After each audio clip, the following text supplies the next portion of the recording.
Good morning, welcome to AM Live. I was just scrolling through my notifications, looking at your tweets this morning. A lot of sentiment coming out of the CAS nominations, but I actually wanted to pull up today's poster for those of you who have not met my panelists to introduce you.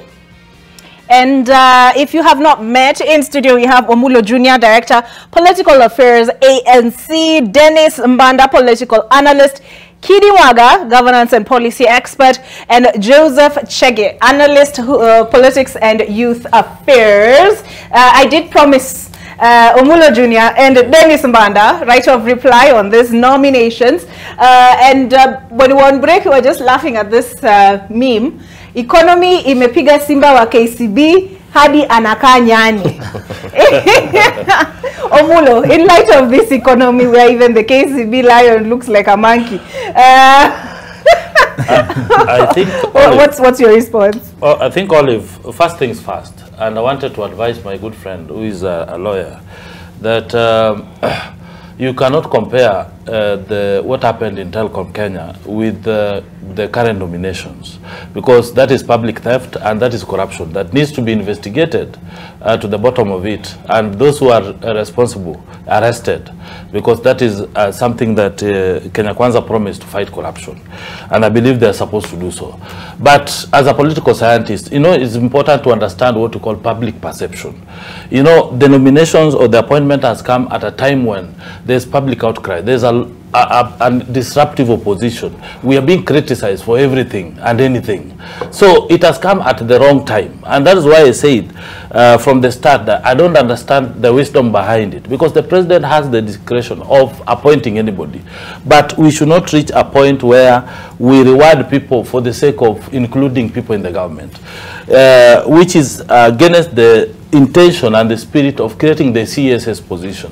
It was meant to mentor young upcoming leaders to harness the potential of youth who are supposed to be in this position to gain experience, to have at least at later date become you know, serious people in this government. I'm just asking myself, when will he have that opportunity? Even Kidi Waga, when will he have that opportunity to be a CS or even a CS or even a even a president? So he should come to Kenya Kwanza with a clean hand and support what is right and oppose what is wrong. Be that as it may, you know, the tragedy of Kenyan politics is we pay a lot of premium on the presidency, such that when a political party or your community or a person or even your son has not become president, then you feel left out. You feel that you are not part of that government. And that is why we come up with positions which are sinecures, positions that are meant to reward political friends and even people, just to include them in government, to be seen that your community is represented. But that is not the case. If we truly believe in the people and even the hustler narrative, then our president, our good president, ought to have considered young upcoming leaders, people he promised, people who can grow with him, people who can give him some political capital. I've come to realize that in this country, if you're not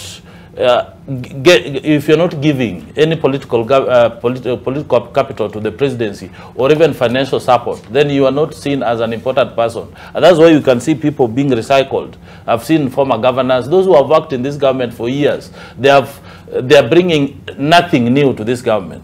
And that's why sometimes we need to have a law in this government whereby after serving for a certain period of time, you don't need to be recycled. You just retire in peace and go home. And I don't see why we should just continue recycling governors, former members of parliament, just because we want to please them. It is not the right way to go. And I want to tell the president that I am saying this in good faith, and I'm calling you out to reconsider this. And the parliament should now, because the president is the appointing authority, they should send back the list and tell the president to only appoint one person per minute, because we don't have to duplicate all these roles. It is not helping anybody. All right. I saw Kidi Mwaga adjusting his sitting position, but before I come to you, Kidi, Dennis. Okay, thank you. I'll come to you, Kidi. I want to echo what my brother Omulo is saying. He's speaking eloquently with a lot of clarity and also speaking with a lot of objectivity on this issue, given that he comes from the other side of the divide. But also, I wanted to correct my brother, Kidi, that two wrongs does not make it right. If it is corruption, is corruption. And we should all condemn corruption. Misuse of public resources is something that everybody should condemn, including the government itself. So if the previous administration, and even what you were saying earlier about the telecom, the 6 billion shillings, you know, it is actually unfortunate to see the deputy president mention that he has a list of people that were involved in stealing this this money, and whereas we have institutions like DCI and other respective bodies that are able to investigate and be able to apprehend these fellows. Back to this issue of CAS. I think what Mr. William Ruto is doing here, he's already scheming for 2027. These politicians, what they're going to do majorly is not even going to be a link between the parliament and different ministries. What they're going to do is every weekend you'll see them speaking about the government agenda. They will be in the villages holding microphones. There's going to be zero service delivery. Another concern that should bother all of us is that if we talk about competency, these are people that have been rewarded because they have been sycophants. And Mr. President has given zero, there's no merit here. If you look at these people, all of them, there is no meritocracy. And another concern also, look at these people are not the face of the country. We are seeing Kalenjainization of different appointments. We cannot have most. That's a new terminology. I haven't heard that one before. Yeah, because every other day we are seeing Kalenjins. We do not have an issue with our brothers from the other side, but this country has over 44 tribes. And if the president constantly, we are seeing he's giving middle finger to, inclusivity. No, but I am seeing on this list Benjamin Washiali. That's okay. I'm seeing Nicholas Gumbo. I am also seeing, who else did I see here? Let me see. Joash Mangi. Fedota. Is that fair? Is that a fair assessment? It is a very fair assessment given the recent appointments that this government has been doing. You look at, for example, the Kenya Ports Authority. That guy has the same name as the president. What a joke. We have so many people who are competent in this country. We cannot have people being appointed from one community. It is actually raising a lot of temperature and concerns from people around this country. You listen to the deputy president who has a loose mouth, and I think he should be guided. He keeps on saying, the other day when he was talking about the shareholders, this government, this country is not for only two communities. We have people who come from West Pokot. When will we, right now the government is fighting bandits in the other side. When will we see another Nanok rise from those other sides? We need to see the face of the country represented. Mr. William Ruto is going to use these people to, to do his bid, politically. So these people are not going to offer any meaningful service delivery to the people. Okay. Yeah. All right. Kidi Mwaga and Joseph, I know I'll let you have the last word on this subject, and then we'll transition to our topic of discussion this morning. But you talked about shareholders. That is actually depicted on the editorial cartoon of the Daily Nation. Sijui kwa nini wamevalisha Dennis Itumbi shorts. It sounds like, I don't know why. But I see recycle bins there. And Milio Manga, Wilson Sosion has his legs up in the air. This is President William Ruto and Rigathi Gachagua with a pillow on which is the prize CAS. This is the standard editorial cartoon. Tunaona Kenya Kwanza wako kwenye helicopter, wako kwenye chopper. Hustler ndio hawa, bottom up. Let me take a look at the editorial cartoon on this Star as well. But what did I see there? Where is my Star? And I was actually remiss, I didn't capture what is on the front page of the Star. It is, I am under pressure to call off demos, Raila. Critics call him suicide bomber, but Odinga says he will not back down. And this is an opinion piece that has been jointly penned by Silvana Sosoro and Kimani Ichung'wah.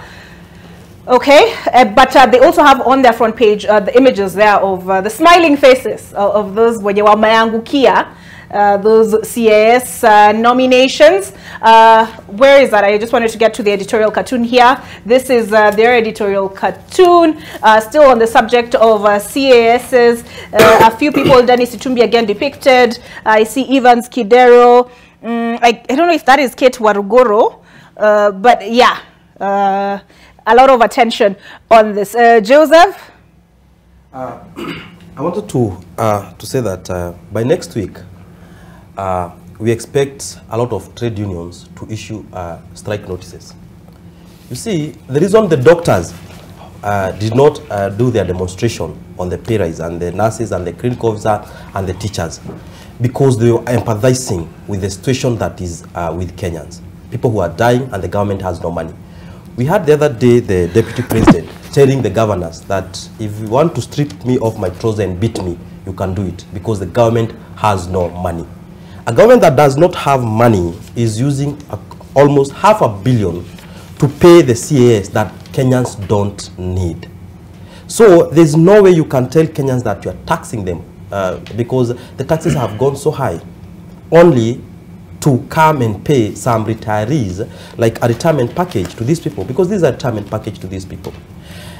Kenyans, most of the Kenyans who are dying because of hunger, those people are struggling to even pay those taxes. While these people are being maybe pocketing around 1 million, because that's maybe their salary, they'll be pocketing 1 million with allowances. We have over 1 million people in this country who are being pocketed by death because of hunger, diseases, insecurity. I think this is the most heartless government that ever walked on the face of earth. What I thought William Samoei Ruto will do, the first thing, in fact, I thought he will not even go to an extent of appointing any CAS, any CASs. There was no need for that. That $500 million is enough to start several dams in this country. That $500 million is enough to feed children in most of parts of this country who are not even going to school. The other day we saw like Kiambu is leading with the people who have not joined Form 1s. Imagine the Form 1s now have gone for midterm, but we have over 1,000 students in Kiambu who did not join Form 1 because of poverty. And then we have people like Tunai and Kidero being given government jobs to pocket $1 million. I think that's what I'm saying. Kenyans should be angry enough by tomorrow, not even by Monday. We should storm that State House to pass a message to William Samoei Ruto. Oh dear, I don't want you to be arrested up at Chini, up and downstairs, up in Indian Nation Center. So just for your own safety. Thank you. I'll ask you to stop there. But Kidiwaga, I come to you last on this topic so that we can get into this. Just a reminder of our topic this morning. Slide back to one-party state or antidote to ethnic toxicity. Wacha tuambiwe na Omulo kama watamezwa. Soloship, I think is how NTV described it, watamezwa na UDA. But just kidding, Waga. I want you to look at this list. I just want to make sure we are all on the same page as to those who have been nominated. Anne Wanjiko Mwangi, Nicholas Ngabia Rioba, Edwin Sudi Wadabusi, Office of the Deputy President, Sharif Athman Ali, Isaac Moura Maigwa, Rehema Hassan, Office of the Prime Cabinet Secretary, Samuel Tunai, Millicent Omanga, Mohamud Saleh, Ministry of Interior and National Administration, Alfred Agwe Masadia, Ministry of Defense, Honorable Kirui Joseph Limo, Beatrice Nkatha Nyaga, National Treasury and Economic Planning, Joash Mangi, Kate Waruguru, Ministry, what does she say? What is good for the goose is good for the duck. Ministry of Foreign and Diaspora Affairs. Hussein Dado, Charity Kibaba, Ministry of Public Service, Gender and Affirmative Action. Benjamin Washiali, Nicholas Gumbo, Ministry of Roads and Transport. Onesmus Kimani Ngujiri, Honorable Victor Kyoko Munyaka, Ministry of Lands, Public Works, Housing and Urban Development. Both of these former MPs. And I remember when DP was speaking during the interdenominational prayer service in Nakuru, he asked the residents, mnataka tupatie jamaa kazi ama tusimpatie? That is Kimani Ngujiri akasema atapangwa. So amepangwa pia yeye kwa hii list. Dennis Itumbi, I didn't know his name was spelled with one N. Simon Mwangi Kamau, Ministry of ICT and Digital Economy. James Mbaluka, Katibu Mashetani, Ministry of Health. Eli Loldepe, Mark Lomunokol, and Anab Gure, Ministry of Education. Jackson Kiptanui, Daniel Kiongo, Ministry of Agriculture and Livestock Development. Woo, it's a long list. Evans Odhiambo Kidero, Vincent Mogaka, Lillian Tommy Tom, former MPs. All three, Ministry of Investment, Trade, and former Governor Lillian, former Woman Rep. And then let's see, Bishop Margaret Wanjiru, Amos Mugo, Ministry of Cooperatives. Micro, Small, Medium Enterprises was Likorir. Charles Jagua, Ministry of Youth Affairs. Jacqueline Lukalo, Ministry of Environment, Climate Change and Forestry, together with Nyaga John Mushiri. I'm just seeing a lot of honorable here. Honorable Wilson Sosion, Honorable Rehema Dida Jaldesa, Ministry of Tourism, Wildlife Heritage. Honorable Chris Wamalwa, Mr. Sunya Ore, Ministry of Water, Sanitation and Irrigation. Honorable Mary Yaine, Senator. Honorable John Nakara, Ministry of Energy and Petroleum. Professor Elijah Gitonga Rintaugu, Ministry of Labor and Social Protection. Ms. Mwanamaka Amani Mabruki, Ms. Rael Chebchi Lele, those are Ministry of East African Community and ASAL's Regional Development. And finally, almost finally, Mr. David Kiplagat, Honorable Fred Ota, Ministry of Mining, Blue Economy and Maritime Affairs.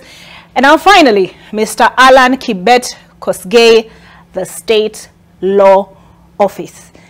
Kirimaga, having gone through this list, and you are adding your name? That's right. Having gone through this entire list to you, this is perfectly in order. Okay. You are also going to hear the name of Honorable Kirimaga very soon, and that should not come as a surprise. I want us to first look at why the president found it necessary, the immediate former president Uhuru Kenyatta and now President Ruto have found it necessary to have the office of the CAS. Of course, it looks good when you come on telly and appear to be bashing government, because it earns you immediate credit with certain sections of the populace. But then the people of Kenya also deserve to hear the truth and where the president could possibly be coming from. Remember, there have been calls in this country that we move from a presidential system back to parliamentary system or a hybrid. Part of why those calls have been made is that the constitution, as currently is, makes it difficult for the executive and the legislature to have constant interactions. So that part of why President Uhuru, in his infinite wisdom or lack of it, in the last parliament, decided to create the office of the CAS was to ensure that there is a political liaison between the relevant ministries and the legislature. Secondly, we must also not oppose this list on account of ethnic considerations. Because when you say that there is a collegianization of, say, this list or whichever state department, I think it speaks to an attempt to stroke ethnic fears and ethnic antagonism unnecessarily. First and foremost, we must appreciate that these people are also Kenyans. For instance, Alan Kosgei, State Law Office, that is a young person in this country. He is a citizen of this country. So should he not be appointed because he's a Kalenjin? So I think that and because my brother spoke about objectivity, when we are speaking to the people of Kenya, let us not attempt to take advantage of their ethnic fears and economic anxieties to incite them towards the path of lawlessness. the rage, the righteous rage that I am seeing coming from certain quarters is because certain people have decided to make peace with the reality. And that is why you hear people are saying that we should not wait for Monday, we should see outrage tomorrow and people filling the streets. One thing they must also know, that a government is constituted according to the constitution and the law. And therefore, and the mess we are in economically did not start 6 months ago or today. There have been factors that have been leading to it, factors that we have sufficiently addressed ourselves to on this panel, factors that I request people of Kenya that I do not repeat here and now for the sake of time. However, I have mentioned before, because this was the first time we're talking about this topic. Last week, the last time we were here with you, I told you that I prefer a lean and efficient government. In that lean and efficient government, I also spoke about opportunity cost. That the money we would have invested in having the CSSs would have been prudently spent elsewhere. But then remember, it is the president who sits on the driver's seat and appreciates the nuances and the difficulties of running the country. And we have all agreed on this panel at some point that for the first time, we can all say that we have a president who is intelligent. I don't think that the president would have had that list if it was not serving a genuine purpose for the nation. Because I don't want us to also come here and act as if there is a section of this country that loved Kenya more than another section. We love the country equally. We want the country to succeed. We may disagree on how that can be done, but I think even when we disagree, we must always remember that we only have one country to safeguard. Thank you very much. You know, when you said, okay, 1 second, Dennis, when you said for the first time in this country, we have a president who is intelligent. We have agreed on this panel. People are, yes. You know, they talk about backhanded compliments. I think that one was a backhanded insult. Dennis, 30 seconds. I need to move. It is an insult when my brother says that we have, for the first time, we have an intelligent president. I think he will go to the books of history as the worst president this country has ever had. You know, if you talk about intelligence, remember the time when Mr. President William Ruto met the cabinet secretaries, I don't know in which hotel, was it? I can't remember the name of the hotel. When he requested the CS to come without their aides.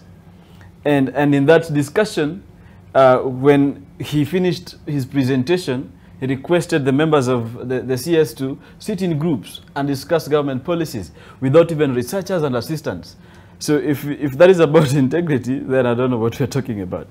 It seems my brother is holding a brief for this administration. When he mentioned earlier that, you know, very soon expect his name somewhere, I think he's heading to the right direction. But be that as it may, what I want to ask you, my brother Kide, is it deserving of the office of the Deputy President to have 3 CS? Is it deserving for the office of Cabinet Senior, Prime Cabinet Secretary, Mr. Mudavadi, to have 3 CS in his office? Is it deserving? Having in mind that this administration is also talking about austerity measures, 1. Number 2, look at the people who are being taxed. Who is going to pay for these people? Who will pay for their taxes? Remember, they will need at least 2 researchers, a PA, security, 35 million mortgage, 10 million car grant. Who is going to pay for all this? And at a time also when the administration is going after small business people to tax them even more. So look at that. If we are about being objective, I don't think that is it. Oliver, I think I deserve a right of reply very quickly. Yes. That I am just reminding my brother that there is a political need in this country that we review our structure. And that is the difficult position that the president finds himself in. Remember, my brother here from ANC, that his party got the highest position his party got in Kenya Kwanza government was the office of the Chief Prime Cabinet Secretary. Some of us who supported BBI said that we need to twerk our constitution. Twerk or Tweak, sorry. Yeah. I don't know what was in my mind. It's a Friday morning. Okay, we need to tweak our constitution to accord with the need of the executive legislative interactions to make it seamless.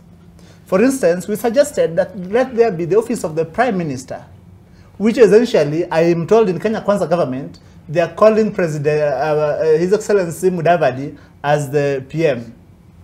So those nuances and those intricacies may have made it necessary for the president to make these nominations. So to act with Russia's rage is, in my view, also an attempt to take advantage unnecessarily of things that are unrelated to push political agendas. I think that even when we speak to the people of Kenya, we must all, not especially people who call themselves as leaders, we must not attempt to, incite and take advantage of the emotions of the people of Kenya. Thank you. All right, I will stop that there. Otherwise, we will not move from here. Is that okay, Omulo? Yes, it's okay, but it is wrong to say that the highest. I know the highest we got is the Prime Cabinet Secretary, which is through the executive order. But now we continue getting our fair share. Actually, even the CS, the CS, we have received at least 3 appointment from the ANC party. Our Secretary General, Fred Agoi, and also the other one. So we continue getting our fair share, and we believe we'll get more. All right. I meant the Joseph? What I wanted to say is that as my friend Kid talks about the structures and the balancing of this country, he should know that this hypocrisy Kenyans have noted. William Ruto, the president, could have done that when he was appointing the CS, the cabinet secretaries. But the cabinet secretary is made up of 2 ethnic tribes, the shareholders, the Kikuyus and the Kalenjins. Let's stop this hypocrisy and call a spade a spade. But only that is also a lie. Why is it a lie? Even the PAS. It is a lie. Even the PAS. Because out of 51, how many are Kikuyus and Kalenjins? 90%. No. Let's stop this hypocrisy because Kenyans are there and they can mark for themselves what you are saying here. I can't stand by the 90%. Not allow people to come on telly and peddle falsehood. For instance, we have Cabinet Secretary Eliud Owalo. That is not a Kalenjin, he is not Kikuyu. We have Salim Vuria. He is not Kalenjin, he is not Kikuyu. So I think that to say that the cabinet is made of 2 tribes is a bit one, you are stretching the intelligence of Kenyans too far. Secondly, it speaks to underlying ethnic, overriding principle, political overriding principle within an individual. Okay, now that you talked about ethnic, it is their time to eat. Let them eat while Kenyans are angry and hungry at the same time. We cannot have 51 permanent secretaries with 90% being Kalenjins and Kikuyus dominantly. Where are you deriving it from? Yes. Look at the names. Out of 51 PSS that you have, how many of those names are Kalenjins? Maybe he's associating the names with Kikuyus? Maybe you are associating the names with the president, and that should not be the case. Not necessarily. Not necessarily. All right, let me move us along. Because you've now talked about the ethnic aspect of things, right? Yeah. So that informs in part our discussion. Yeah. Okay, where is my poster? Here we go. Slide back to one-party state or antidote to ethnic toxicity. Can I outline my case as to why this is worthy of our remaining 40 or so minutes? Without a doubt. Sorry? Without a doubt. Okay. So several events have happened in the last few days. Looking at my WhatsApp here, give me a quick second. Why is it embarrassing me on national television? There we go. I wanted to pull up, and actually before we get into swallowship, and I'll show you what I mean by swallowship, this is another appointment that caused, or rather another nomination that caused quite the furore, if you allow me to use a bit of big English. And this one is I really do apologize for that. I don't know why. Can you see? Okay, there we go. A familiar nomination. President Ruto has nominated Margaret Karungaru, sister-in-law to DP Gachagua, to the National Gender and Equality Commission. Her nomination was presented to Parliament by National Speaker Moses Wetangula, and this is now leading me up to swallowship, which is now a part of the case I'm making for the discussion. And speaking of swallowship, the UDA swallowship, 6 Kenya Kwanza affiliate parties resolved to dissolve and merge with UDA. Party Secretary General Cleophas Malala announces Umoja na Maendeleo Party. Party leader Martin Wambora, Farmers Party. National Chairman Irungu Nyakera, National Gender Party of Kenya, that is, and whose National Chairman is Alfayo Agufana, Chama Shinani, National Chairman Mohammed Gulaid, Economic Freedom Party Chairman Isaac Hassan Abe, Chama Chakazi, Secretary General James Kimani. So this happened. As this was happening, UDA, where is that? As that was happening, we had other leaders from Luo Nyanza join UDA. Let me just pull up the one from State House. William Ruto's Twitter, I beg your pardon. We will work with all leaders from across the political divide to transform our economy and uplift millions of Kenyans, especially those at the bottom of the economic pyramid. We believe this leadership model is the right approach for a stronger and more prosperous nation. Interesting, that part of the statement. We will work... okay. Anyway, so here we have some of those who are at State House, and this is on March the 13th. We had former governors Evans Kidero, soon to be CAS, if Parliament approves him, Jack Ranguma, former governor, Kisumu, Okoth Obado, former governor, Migori. Also here we see Rose Nyamunga. I haven't seen her on this list of CASs, but I have seen Fred Outa, former MP Nyando, Nicholas Gumbo, I think transport, is it? Transport and Public Works, right? Martin Ogindo, Rangwe, John Pesa, Migori, Omondi Anyanga, Nyatike, former police spokesman, Charles Owino, among others. Okay. Okay, so this happened. So we've looked at that UDA swallowship of those, how many, 6? Were they 6 parties? And then we are seeing these leaders from Luo Nyanza cross formally into the governing party. And then UDA, the last tweet they had is of Secretary General Cleophas Malala receives KANU officials led by former Secretary General Nick Salat, women leader Honorable Adera Betty, Frank Mbogo, Habib Omar, youth leader Honorable Brenda Majune at Hasla Center. And here is that handshake between Malala and Salat. What are you two whispering about? Are you strategizing? Okay, so this, I've laid my case, right? Okay. And then now, where did I get the whole one-party thing, right? Yes. That is was in a statement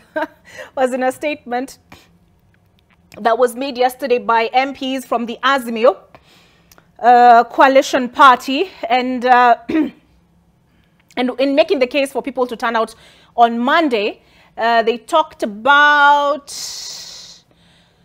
here, assaults, number 6, assaults on multi-party democracy. We will be in Nairobi to tell Mr. Ruto that we have taken note and strongly oppose his determination to make Kenya a one-party state by buying legislators, orchestrating meaningless defections, and forcing other parties to fold and join his own. Sasa hii Dennis Wendo liongea wa mwisho. Omulo Junior, is NC going to be swallowed up? Actually, this is an idea whose time has come, and as a country we need to have this conversation and debate and see how best we can improve on democracy. I think from looking at the post-independence democracy, when actually Kenya was a multi-party democracy state during independence. But after that, KADU crossed floors and joined KANU. And after that, Moi ruled for 14 years through KANU, which was a one-party state. But there was agitation for clamor to have multi-party democracy in 1991, where after the repeal of Section 2A, there was mushrooming of political parties, which has improved. Actually, we have made a lot of milestone and improvement on how we see registered political parties, to the extent that in 2011, we registered or we enacted Political Parties Act 2011, which now gives room for formation of political parties and regulation of political parties. So you find that political parties has been institutionalized, and they are running as independent institutions, looking for power. But looking at the milestone or the progress we've made in multi-party democracy, but there's also where we feel that because Kenya is a multi-ethnic community, we need to balance how we register these political parties to have a face of all of all Kenyans. You see, we have political parties that are registered on the basis of ethnic affiliations. Actually, most typical political parties, because we have almost 82 or 83 registered political parties, they are an assembly of ethnicities, which are advocating for their own grouping. So we believe that a time has come when we need to form a party, or a party that is based on ideologies. Just like in South Africa and in the other economies, we have what we call proportional representation system, where people elect a political parties, so that the political parties can only nominate a president, and a president can be recalled even during his half term. So we need to start thinking and making such kind of discourse soon to know how best can we organize our political parties and deviate from ethnicities, because this is something that has really brought a lot of conflict. The design and the architecture of such kind of registration of ethnic political parties has brought what you call inherently conflictual, because every election cycle we have conflicts. People believe that if my community is not elected, if my person is not elected, then the election has been rigged. So that conflict, we need to bring it and develop a platform that will give people room based on their ideologies, based on what they believe is best for them. Because political parties are only meant to shape society.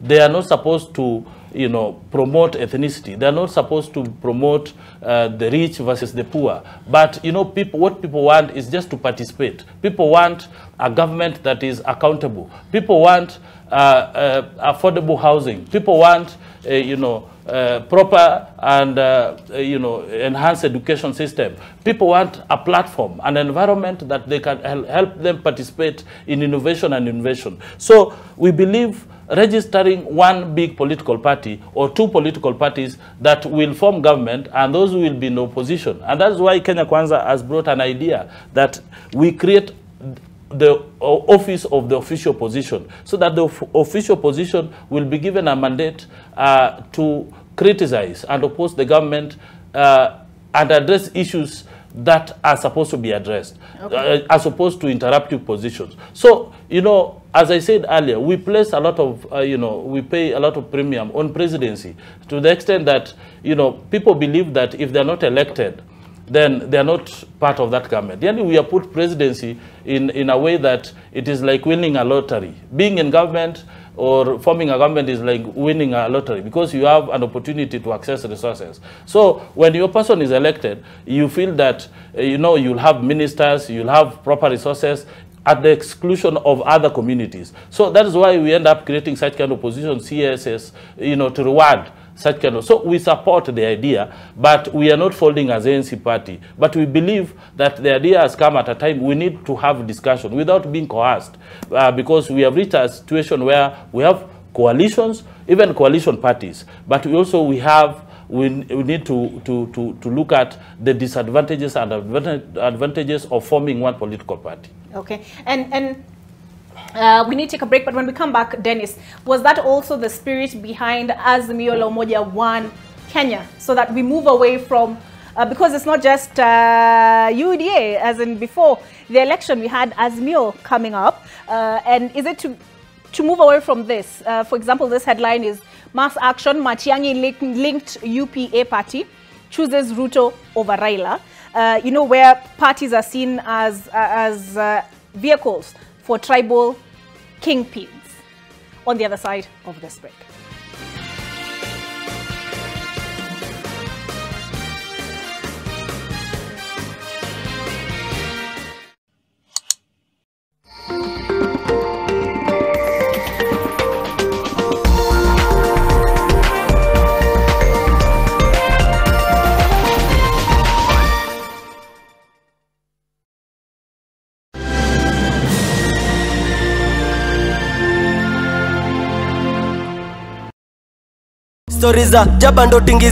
The weekend is finally upon us. And this Saturday, on the biggest entertainment show on the land, Teen Republic, we're gonna be bringing the house down with an amazing head-to-head of two of the most talented female West African artists, Ira Star versus Thames. So tell me what you need from me. And in studio, guys, we bring you the sensational Imins. I'm on my way. Not forgetting our digital maestro with all the latest trends. Nakama kawaida, amazing dancers in studio as well. Music policy will be courtesy of DJ Rickmo, the Afro King. Teen Republic, in association with Fanta. What's over? Busy biters, get down to snack business. When snacking is under attack, we'll be there to fight back. Otis kijana yangu achana na wasichana. Mama wasichana gani jameni? Si mimi na Google formula. Nimekuona uko kwa Instagram. Sikuwa IG, nilikuwa na Google. Google gani imejaa wasichana hivyo? Otis, dunia mbaya, wachana na hao wasichana. Ai, wasichana wa gani mama? Ukitaka bibi siku moja, enda kwa kanisa. Wachana na hii wasichana ya Instagram na TikTok. Hata sina Instagram na TikTok. Mwanamke ni roho. Ai, tena si dada alisema ni tabia. Sasa dad ni mwanamke. Si wacha nikwambie, mimi ndo najua mwanamke ni roho. Mama, sikuwa naangalia mwanamke kwa Google. Nyamaza nikwambie. Walisema mke mwema anatoka kwa Bwana. Unatoka unaenda wapi? Mke mwema anabaki kwa Bwana. To get relationship advice by Mama Otis, dial *811*930#. Skiza na Nation. He's married. Diego has a wife. What? These cards can't possibly know.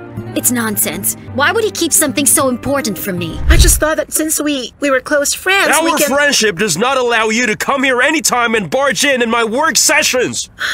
No! Get out of here! Leave her alone! Don't you dare touch her! Head over heels.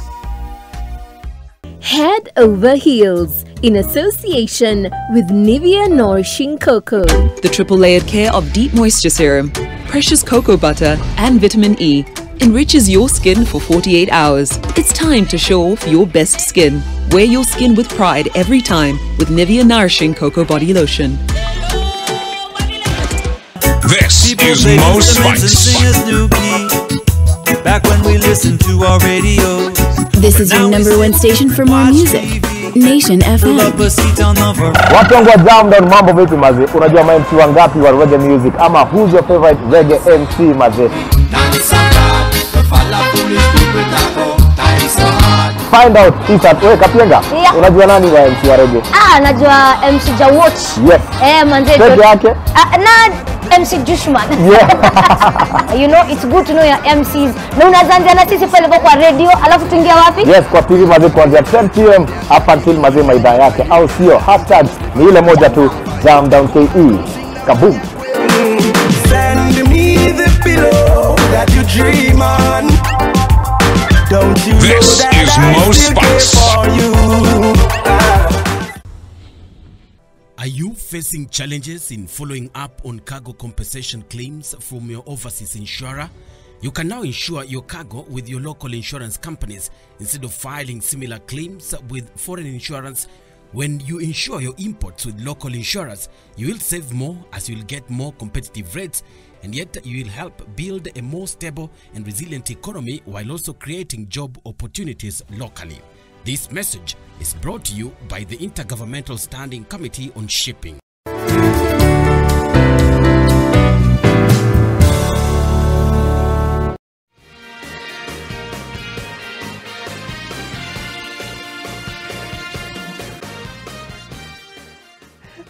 My director is in my ear. He's telling me, "Out time your ukweli." So we have to be out of here by 7:54. But before that, well, oh yes, Joseph. I wanted to say what my friend here is saying, Omulu, and I can see that my friends in ANC, they don't understand this card that William Ruto is trying to bring. I want to take him back to what happened to the Jubilee, formation of Jubilee. Mm-hmm. The formation of Jubilee followed the same script. We are coming with one major party. What they didn't know then, the person who was pushing that was Just a second, are you hearing that music? Jonte, can we turn it down, please? No, there's music, like the theme song for AM Live is playing in the background. It's a little distracting for me. I don't know how it's gone. What I was saying that is the same script you are seeing now, it is not new. It happened 7 years ago when William Samoei Ruto now forced all other parties, 11 parties, to form what we call Jubilee. And in fact, he coerced them to form a Jubilee party. What he told the URP guys one day, the people who are opposing it, the Zakao Cheriot and the Isaac Ruto of Bomet, he told them, we are doing this because of the next election. He's not folding all these parties for posterity or to form one political party that will stand time. He's doing it because of 2027. When William Ruto knew that he was going to campaign to be a president in 2022, he knew he can't come to Mount Kenya with URP because he will be branded, it's a Rift Valley party. So he wanted the TNA and URP to come together so that when he comes to Mount Kenya, he can talk to the people of Mount Kenya as one of their own. So what is happening there? And he succeeded in doing that. And when he succeeded in doing that, when he was coming out of Jubilee, he came out with another function called UDA. And he made Veronica Maina, the same from Mount Kenya, the face of UDA, so that anytime UDA party is taking briefs, they can see it is the people of Mount Kenya who own the UDA. Now, the Mount Kenya people, their time is up. What you are seeing here, the small parties folding, they are not folding to form one big party. It's to entice ANC and Ford Kenya. In fact, the people who are being hunted here is Mudavadi and Wetangula. The next frontier for William Samoei Ruto to look for votes is not Mount Kenya. In Mount Kenya, half of the people who voted William Ruto now have a question mark about his ability to lead. The next frontier is Western Kenya. So what does he do? He will come and change the SG of the party. Now from a Kikuyu to a Luya, who is Cleophas Maran. And the first assignment is go to Western and tell them this is our new party. The only place that Cleophas Maran has visited after he was sworn in as the SG is Western, Kakamega and Busia. So Ruto will be going to Western Kenya as this is our party. He wants to make sure Mudavadi and Wetangula Ali. In fact, all these are collateral damages. Those parties joining there are collateral damages. The main aim is ANC and Ford, because that is the next frontier that William Ruto wants to see if he can subdue the people of Western by telling them, this is our party. You can see Mudavadi is here with me. You can see Wetangula is here with me. You can see the SG. Anytime the UDA will be taking briefs, the people of Western Kenya will be thinking, this is our party. And that is not true. So this is a card that if the ANC people are not careful, one day they will be left in the cold like the Jubilee people were left. William Ruto usually is a very tactician politician.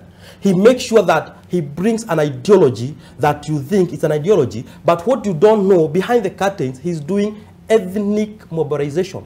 And that's what he's doing to the northeastern people. So, as I finish, going forward, any political party is formed with ideas that stand time, the people can bank on. Kenyans have not seen anything they can bank on UDA. So by 2026, there will be nothing like UDA. And Mudavadi and Wetangula, if they fall on this trap, they will be left partyless. Okay, Kidimwaga, yes. He's talked about this as ethnic mobilization. Yes. But William Ruto has been praised by some for managing to transcend ethnic politics in this last election. Yes. By now making it a question of hustlers. Yes. And you can be a hustler whether you're Kalenjin, Kikuyu, Luo, Luya. You know, it encompassed yes. various tribal groupings. So do you agree with Joseph that at the heart of it is ethnic mobilization, this current swallowship? I do not want to invalidate the sentiments of my brother because he has an opinion and I would want to respect that opinion. Because in the words of Desiderata is that you do not, everyone has got an opinion and you give them a chance to air that opinion. In my view... Is that in the Desiderata? I have paraphrased it. I was avoiding quoting it because of how it may come out. And you know, I love my brother Majuis, Chege. It's called what? Majus. It's called Majuis. Majuis. Hey! Yes. Okay. Good to know. Yes. These were my compatriots when we were on trying to get this presidency. And I know now they think that I have holding brief for the government. Except that I am saying the truth. And my truth is this. I don't think that this is ethnic mobilization. Because what appears to me is that political parties, as critical vehicles in a democracy, through which people are able to exercise and express their aspirations of self-government, aspirations on how they want their polity managed, and a critical tool through which to distribute both the cost and benefits of administration. Therefore, people will naturally move to political parties that they think gives them a voice. For the last 15 years, one of the biggest political parties in this country has been ODM. It was to a large extent because people felt that in ODM, they may not hold a position as individuals, but that in an ODM government, that the governance story will be better for every one of us, that we are able to increase production and other things, and those aspirations were there. Until, of course, at some point, ODM fell out of favor with the masses, and it witnessed mass defections. In this past week alone, we have seen also mass defections from other parties. Some of the people who are defecting are young people who are saying that they have not been given a voice in those political parties. That, for instance, they were asked that what do they have? They were asked if they have money to bring to the party, and therefore that because on account that they did not have money, that they were denied a chance to stand for election within those parties.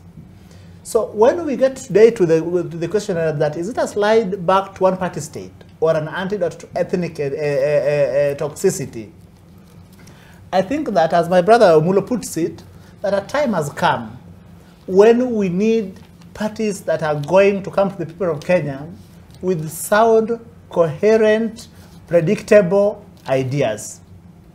I have always been a center-right person in terms of political ideology. And that is why I was in Kano. And that is why even initially when I was in ODM, my view of ODM was our center-right party. Today, because I will tell you that UDA is a center-right party, it would be a natural home for me if I were to leave Kano. And why would I find home in UDA? That as a center-right party, therefore, you realize that all these parties are center-right that I have associated with. So UDA is becoming bigger today, and people are moving to it in masses, in droves, because they think that today it may give them a voice to run for office and to do other things that they have been denied in those other parties. And those other parties are losing people because the perception is within those parties that they have not given people a voice. that it is a small cartel, a small clique that is calling shots, and if you are not in favor with them, that you may not be able to grow up the party's ladder. So to me, my view is that UDA is reaping this, is getting these numbers, especially when you watched the presser from Kanu. People are leaving. Those people are saying that they are going because they didn't have a voice in Kanu. We hope that when they go to UDA, that they actually get a voice and are able to run for office and grow within the party, irrespective of their first name and last name. Thank you. All right, Dennis, the spirit of Azimio, was it to end ethnic mobilization, or was it just a vehicle to ascend to the office of president? Before I answer that, if you look at post-independence era, the main reason why we had single-party system of governments around Africa was as a result of the independent nations wanted to centralize the government, given that, you know, when the former colonial government was vacating Africa, they were leaving offices that were not centralized, and they had their own way of governing. And quickly, around 1980s, you know, around Africa, people started fighting for multi-party democracy, and which led to the repeal of Section 2A in 1991 in this country, and we know the people who fought for the same in this country. So in the backdrop of that, Raila Odinga, I know, having the background of that, him being the receptacle of the Kenyan history and the struggle, Azimio was a coalition for the willing, and in itself, it was not just a political coalition to, you know, to mobilize different ethnicity around the country, because also if you look at Azimio, the way it was established or it was constituted, it had the face of the whole country in it. Azimio was a coalition for the willing, and anybody was not coerced to form to be part of the Azimio. And what made these people to even join Azimio was because they believed in Raila Amolo Odinga and his visions for the country and what he wanted to achieve, vis-a-vis also what ODM party as a single party has stood for in this country for the last 15 years, is a political party that has stood for democracy. That is what the first thing that comes to your mind when you mention ODM is democracy. And that is why even as we speak today, Raila Amolo Odinga has formed a wing, what is called MDD, Movement for Defense of Democracy. So it all revolves around democracy. But although, Dennis, to be fair, if you ask some of those who've recently formally joined ranks with UDA, Rose Nyawunga, Evans Kidero, they will say they were robbed of the party ticket. And in Nyanza, a party ticket is good as an election. But let me ask you, every political party has their own issues, and it also has internal mechanisms of solving their issues. So if your father do not appreciate what you do in the house, do you disown your father, you look for another father? Not really. He's your father. He gave birth to you. What we see in Luo Nyanza particularly, those people who are the dissenting voices, these are people, like now for example, the former governor Evans Kidero, when he lost the nomination, you know, he had internal ways of dealing with that within the party structure. It's not about, you know, sometimes even a political party, I cannot reward you if your loyalty is questionable, number one. Number two, you cannot be given a ticket if you're not going to bring that seat home. So their political parties has their own ways of analyzing and forwarding the best candidate. And that even happens across. Even UDA, we cannot say that UDA did not do that. They did that. So my biggest concern really, especially in Kenya and across Africa, is that most political parties does not stand for anything. They are just political vehicles toward, to achieve a political ambition. Once you get to a political office, those political parties then die. What happened to TNA? All those other political parties that have been there before. What happens, look at South Africa and also Tanzania. The independent political parties are very active, they're very strong. So what we need also in this country is that even through ORPP, we need to strengthen that independent office, because even the current ORPP, the way it is, Anne Deritu normally just dances to the tune of the government of the day. What we need is to see an independent ORPP, and also this political party is funded. Other than ODM that stands for something. I don't know what really even UDA stand for. Sorry if I offend anybody. I do not know what it stands for. Because, you know, when you talk about bottom up and look at the 360, you know, his turnaround is no longer about the hustlers. It's no longer about the bottom up. It's not. So in the next 5 or 10 years, UDA will be a dead thing. So as we talk about this, I want to appeal to our conscience and even to the viewers and the country at large that we need to form strong political parties in this country that stand for something. You know, it is high time that we need to revisit democracy in Kenya and also even across Africa, because what we have has never worked for us. And we keep on emulating different other democracies around the world. But in real sense, even now, look at the people who turned out to vote in Kenya, Nigeria, Tunisia, look at South Africa now, look at what is happening in Senegal. There is there's a trend that is rising. And we're seeing young people not actively involving themselves in political affairs of the day. So it is high time that we need to revise our political architecture rather, so that it also, you know, relates with the needs of the day and the people, the concerns of the people. Okay. So that is my concern. All right, Omulo, when Azimio talk of a slide back to a one-party state, are they being alarmist? Are they being crybabies? Because maybe within their ranks, for example, I talked about UPA saying they will work with the president because they say when Raila Odinga went to Kisii, they were sidelined. There are those wenye party. Yes. Yes. I think they are crybabies. They are opposing everything and anything, even ideas that are coming up to improve on democracy. We want to appreciate Raila Odinga because he is one person who was at the forefront in fighting for multi-party democracy. But at the same time and in the same breath, he's the one who has formed so many political coalitions and even cross-political parties. Remember when NDP joined KANU, he was even made the Secretary General of KANU. So sometimes we need to be genuine and discuss issues based on what we believe in.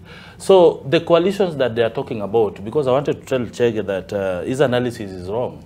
UDA is actually not looking for ANC or even for Kenya. But this is an idea that we need to discuss. Maybe TNA and URP and even other past coalitions, because if you look at the pattern and even the flow of formation of political parties, even coalitions, most of them were formed on the foundation of betrayal. And that is why you see people running away from those political formations. But so far, President Ruto has proven otherwise. Actually, he has kept all his promises. And that's why you see people attracted to him. People are coming to UDA. Because it's the first time in history that Ruto campaigned on an idea, on an issue. First time a president was elected, not based on community, the larger community or ethnic community. A president was elected based on ideas. So let us give room for improvement so that we see as much as they failed, it does not mean that UDA or even Kenya Kwanza or even formation of one large political parties will fail. Because how do we cure the issue of winner take it all? How do you cure the issue of party hopping? How do we cure the issue of party discipline? How do we cure the issue of mentoring young people to take up leadership? How then do we cure the issue of small ethnic community rising up to be a leader in this country?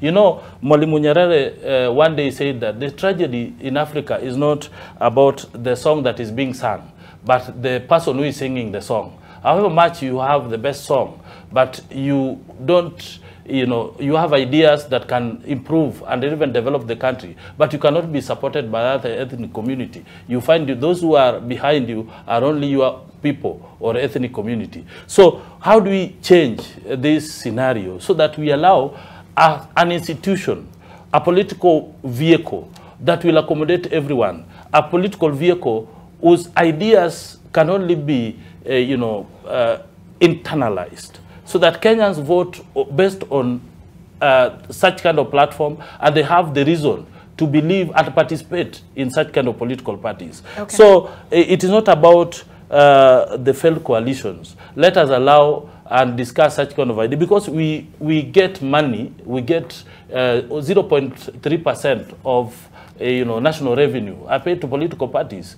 How do we utilize these funds and then deviate from what we call political bribing? Because most of this, is lack of priority. We do politics based on corruption. We do politics based on ethnic mobilization. Then we need to change the scenario and look at develop a platform based on ideas that Kenyans will vote for a political party, but not a person. Because most political parties, apart from being ethnic vehicles, some of them are associated with individuals who have money and the ability, they are owners of the party. Okay. If you ask me, even in ODM, I would say it is a single political party. The party itself is intolerant to criticism. If you criticize a political party leader, you are thrown out. So sometimes these are some of the questions we need to ask ourselves and develop a vehicle that we don't have to have one political party, but we are proposing what we call proportional representation, where we have only 2 political vehicles where people can associate. Either you are in yellow or you are in orange. So you can also be red like Kadi. It is not true. It is not true Joseph, that ODM, is intolerant to people, to dissenting voices. That is not true at all. So what I'll advise you, my brother, need to withdraw that. You've been a member of ODM for so many years. Joseph, can I just finish that? 30 seconds. What I want to tell my friends here. It can't be time bad. What I want to tell my friends here, let's be honest to each other. William Ruto has achieved nothing that was in his manifesto. At all. At all. Achieved nothing. In fact, he's at negatives. When he came to Kiambu, as I was passing, he told the people in Kiambu that when he takes over office, the people in Sokos will be making free calls. Somebody even asked himself, is this man serious? How can you say such a thing? And he said that it's in record. He said after 100 days, Unga will be 70. Right now, he's just blaming somebody. He said by December, every citizen in Kenya was going to have an NHIF. Nobody even knows what is happening in this country with this NHIF. We are saying at the timeline he gave us. We are talking about the timeline he gave us. You see, we have an irresponsible government. A responsible government takes responsibility of all the issues regardless who is at fault. When Kibaki took government, he never mentioned Moi, even a single D. This government, even today, by naming all these CASs, we expect by tomorrow, the Deputy President Rigathi Gachagua to address people of Mount Kenya and tell them, we found empty coffers. Kidimwaga, last word. Thank you very much, Olive. One, my brother Dennis is saying that ODM is not intolerant to divergent views. But it must be remembered that ODM is the only party that has sacked its executive director using goons, while it could, while it could have written, a notice of termination to that executive director. For that? Secondly, it is only ODM party where a sitting MP is chased away from a meeting attended by the party leader on account that he was seen visiting the office of the president. And I mean, this is a public officer who should be free to visit any part of the country and go to any office, or even on behalf of, if not on his own behalf, then on behalf of his constituents. But when he was chased out of that meeting on those grounds. So if that is not intolerance, then I do not know what it is. Secondly, when we speak about President William Ruto, I mean, this government is only 7 months in office. It's not that I'm holding brief for this government. But then, when you compare President Ruto's 7 months and President Kibaki's 10 years, it is to be disingenuous at best. Because remember, when people went to the polls in 2007 and then there was violence, it was because young people still at that point in time were feeling left out. So what Kibaki could not fix in 10 years, what Uhuru could not fix in 10 years, it would be disingenuous if we were to imagine that President Ruto would fix it in 7 months. If anything, when we speak about economic prosperity, there are those boxes that you must check. Production, for instance. Production does not happen in a vacuum. For instance, we look at our competitive edge. So we will have to look at agriculture. In 7 months, you cannot make the necessary investment, say, in irrigation-fed agriculture to be able to ramp up production. So at the very least, in the last 7 months, at most, they would have relied on rain-fed agriculture. It is when rain started falling yesterday. Secondly, I mean, further and most significantly, I think that when we speak to the people of Kenya, and especially those people who have potential of eventually becoming leaders. I'm saying potential because I don't want to say that we are leaders. I could be placing us on a higher pedestal. We are, of course. But then when you hear how some of my brothers are keen to take advantage of the economic anxieties of the people of Kenya to incite them against a government, you would think that they didn't live in this country. But just a couple of months ago, these are people who are enjoying favors from the previous regime. So naturally, decency dictates that you give the new administration a chance to succeed. And there is an example I want to give you. In 1970, there was the problem with the oil prices in the 70s. And remember that costed President Carter his presidency. And there was a general economic turmoil in a number of countries in the 70s. Today, we are in the age of COVID-19 and the war in Ukraine, and especially when global commerce is interconnected. So there will be economic problems in this country that are not of the president's making. Okay. But to imagine that the president will turn the country around in 6 months is to be disingenuous. All right, Dennis, I really have to end it there because otherwise my director's head will, you know that emoji that has exploded, my director's head will explode. So we don't end this conversation here. I still have questions. 20 seconds. No, I'm so over time. But I still have questions. For example, despite amendments to the Political Parties Act, when Azimio didn't clinch the presidency, we saw parties fleeing like rats, fleeing a sinking ship. So how do we cure something like that? And also speaking of keeping promises, which Omulo said Ruto has proven he keeps his promises to his political partners. Dennis, we saw Kalonzo Musyoka saying you did not abide by the terms of the MOU. All right, Dennis Mbanda, political analyst. We have Joseph Chege, who have been informed is also called Majus. Analyst, politics and youth affairs. We have Omulo Jr., who is director of political affairs, ANC, and Kidimwaga. Thank you so much for sharing the conversation this morning. He is a governance and policy analyst. Publishes an opinion piece in the Standard every Wednesday. Is it? Every Monday. So look forward. We look forward. The mandate. Oh, so is this Monday is about Mandamano? All right, I will leave that there. Olive Barrows coming up is Sherehe Sheria. Have a good weekend.